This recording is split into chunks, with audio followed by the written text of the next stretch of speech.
And moving up quickly to our second guest, joining us on the show today is a social commentator who is popularly known for his controversial comments and tweets on social media. Ladies and gentlemen, we have Daniel Radder in the building. Yes, yes, yes.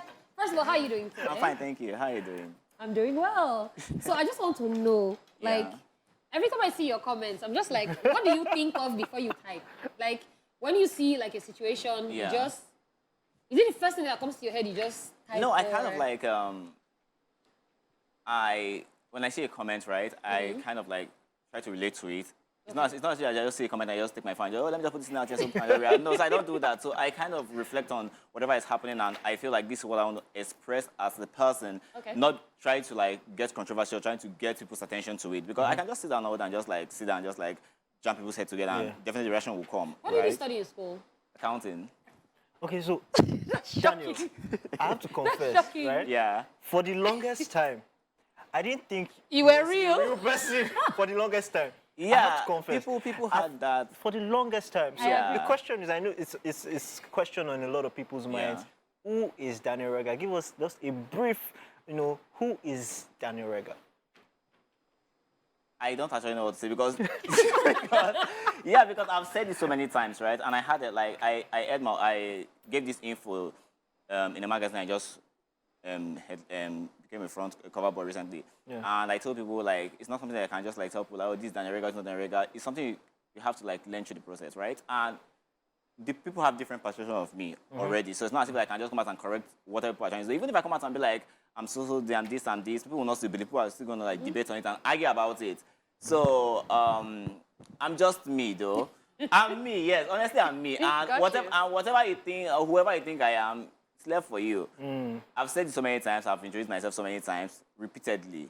I've done it in magazine. I've done it on various interviews. People still ask. And there was a time when it comes to this program of Don't Believe I'm Real, I think there was a time Kemi Olumoyo said the celebrity was behind my account. And I was making, and I was like, I tried to like tell people, this is fake.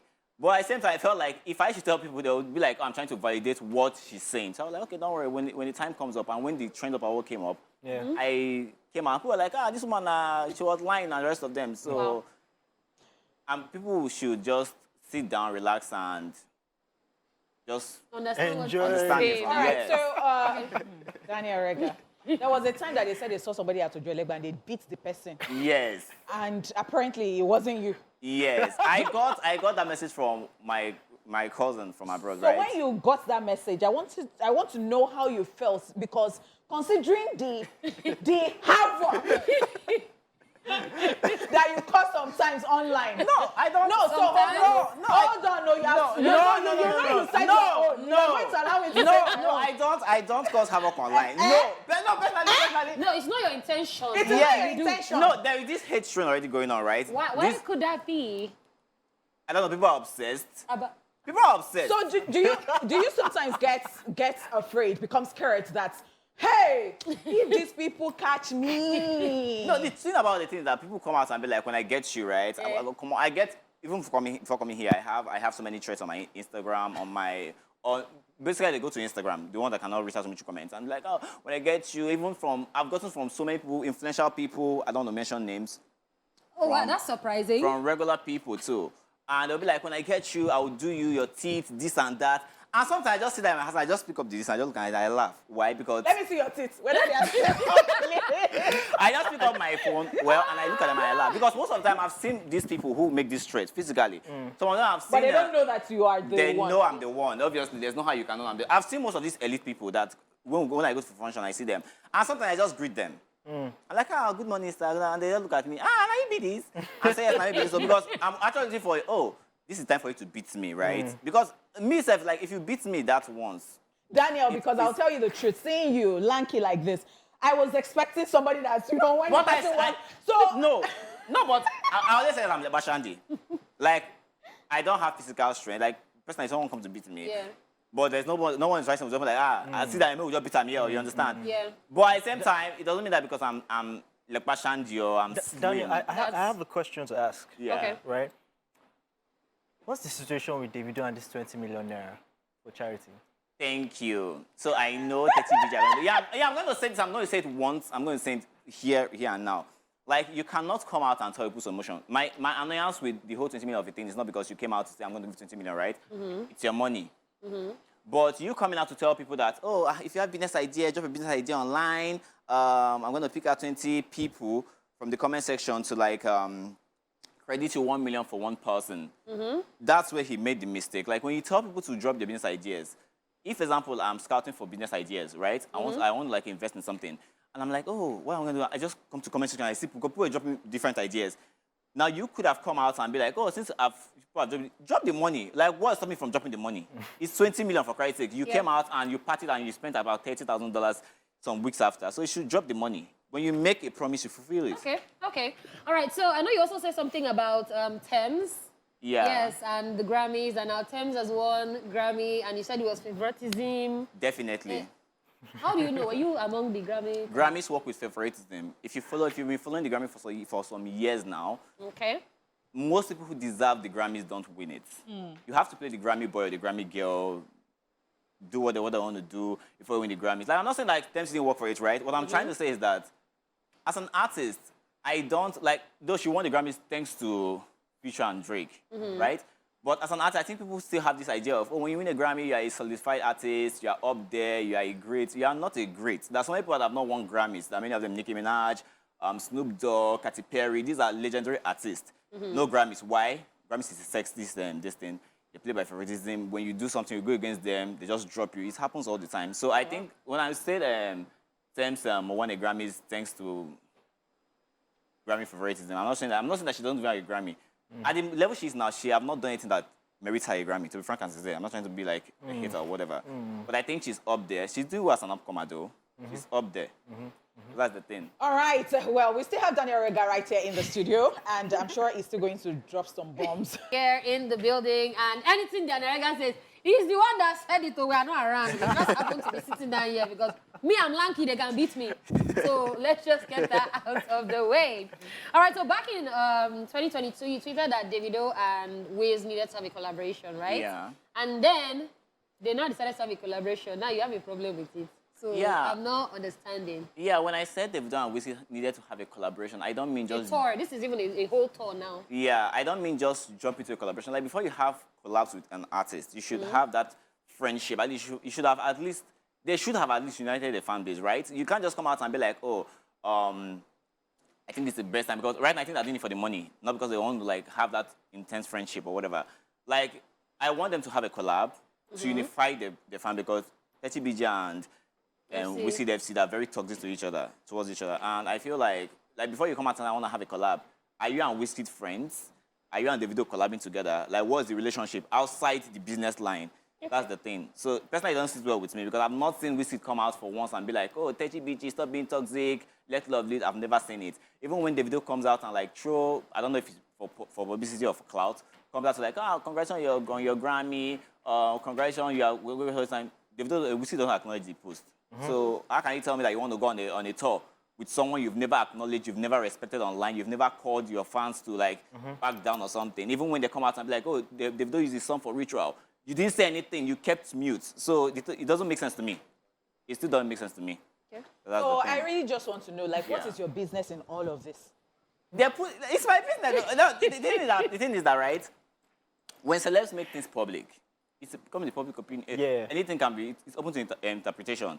If you don't want people to comment on your post or your whatever, you keep it to yourself. It's as simple as ABC. So if you have an opinion about the opinions or whatever I do, I should also have an opinion. I'm entitled to freedom of speech, freedom of thinking. Okay, so I'm going to ask you, right?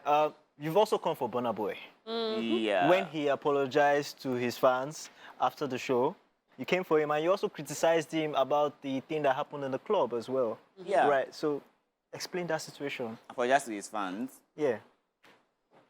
After the show. You mean that's half-baked apology? Yeah. That's a half-baked apology. Half-baked? Yes, half-baked apology, because he never took accountability for what happened. Rather, he was trying to portray the fact that, oh, I came on time, or it was based on my team did this. You never apologized, really apologized for, oh, I'm sorry for coming late. People are not upset because Burna didn't show up, right? People are upset because you came late, and you made it feel like they don't have a right to protest for you coming late. What these celebrities are doing, what these artists are doing in Nigeria, they can't try it abroad because abroad they can sue you. You can see the Kiss Daniel in the end to apologize. Will he do it in Nigeria? No. They expect you, Kiss Daniel, when I come, you should turn over the floor, be like, or God have come to, God's on the stage, you understand? So I feel like if you want to apologize, first of all, take accountability. Yes, I'm sorry, this happened, it's never happened again. Then you apologize. Then after making the half-baked apology, he went on to throw so who are we going to vote for? You're trying to like take away the fact that you came late. So you want to use politics to kind of cover up. That is why I said this half-baked apology. So the apology was not sincere. Quickly, right? And you know, social media is people say, especially Twitter, Yeah. you hide behind the keyboards. People say people are Twitter warriors, they hide behind keyboards. The thing is, when you see these people physically, can you say this to them? I can't just see a celebrity and they'll be like, oh, your album is rubbish. You understand? But if I say a celebrity and you walk up to me and you be like, oh, I saw what you said, I'm going to say yes. Like say, when I do make comments, I don't make it out of place of face. I'm not going to come out like, your album is rubbish, you understand? So I'm going to like, oh, your album doesn't make sense. Yeah. Then, if you want like mom to the brand, I'm telling you, this same thing I said. But then just come out and be like, I see Wizkid. Oh, Wizkid, your album is not making any sense, so it's rubbish. That is looking for trouble. Yeah. I've said it, and the reason why I kind of call your name out is so you know I'm talking to you. I'm not just trying to like throw shit over there. And I still come to comment, I say drop it. If you like, you reply. I don't actually care though. All True, right. honestly. So you mentioned Kiss Daniel. Kiss Daniel too has collected water in your hand. It's not water. And No, Tijio Mori, no, it's not. Because you said Buga, like it was not befitting of the video was not befitting of. Yeah. So Tijio Mori collected. Kiss Daniel collected by extension. What was that about? What do you think that was about? You didn't like the video. I didn't like the video. I liked the song. Okay. If you hear Buga, what do you think? What comes to your mind first? You said it lacks inclusivity. So Yeah. like what was missing for you? Everything was missing. Like when you hear Buga as a song, you have this idea that it's just about me waking up, doing my normal grind, being happy regarding the situation, whether I'm rich, poor, it doesn't matter. Then you come to the video, you start portraying mostly the elite and carnival. How does it relate? This is not like saying Nicki Minaj Starship Pound the Alarm, right? You can see that Pound the Alarm relates with her carnival team. That's how it works. But Buga doesn't. There's no tally. And then you come out as a producer, which I don't actually see the hype behind what Omori is doing though. But then you come out as a producer. When you make a video, you don't have to be able to like clap for you and cheer you up. You have to open your mind. Oh, this is why you're a producer. You take criticism. Then you come out. I told you that your video doesn't like. I didn't actually say your video was trash. I said it doesn't match. Then you came out and picked offense and started throwing shade and whatever. Me, I don't like the video. Personally, I don't like the video. The video doesn't make sense to me. All right. So everything you have heard today, you heard it from the horse's mouth. It is not from us. And that was why we invited him to come and clear the air and let us really get into his thoughts. Daniel Radder, I mean, I would really like to quickly know, what exactly do you do at the moment? Like, what do you do for a living? So many things. Like, in one sentence? Oh, hustler. Hustler. Like you can be stealing something and you say hustling. Still is not hustling. That is Yahoo Boys work. But it's still putting in some energy. No. The difference between hustling and stealing, they're two different things. Okay, importer and exporter, cocoa water. No. I just want to be clear. I'm a part-time chef, accountant but not practicing, influencer. Okay. Then another thing that comes in between. Cover star. Okay, so what troublemaker added to it? I'm not a troublemaker. Okay. I'm not a troublemaker. Okay. I totally agree with you. Yeah, I'm not a troublemaker. You're being sarcastic. Oh my God. No, I'm not a troublemaker. Are you in my mind? And my tweets are not projecting hate, right? Like, you can see myself projecting hate. Honestly. No shit. People are just being hateful. People are just being hateful and obsessed. But don't you wait. So you said people are being No hateful, shade. but don't you feel like people feel like you're being hateful? How am I being hateful? Have I ever come out and be like, All right. your song is trash? Daniel Radder. No shade. No No shade, no shade. No shade, boy. Daniel No shade. Radder, we have to go. Do you have any future plans that you'd like us to know about? I can't tell you my future plans. No shade. No shade. No, I can't tell you my future plans. There are three things you don't tell someone: your financial status, your future plans, and your love life. Those are things you keep secret. So I can't tell you my future plans. Okay, keep your future plans to yourself. Thank you.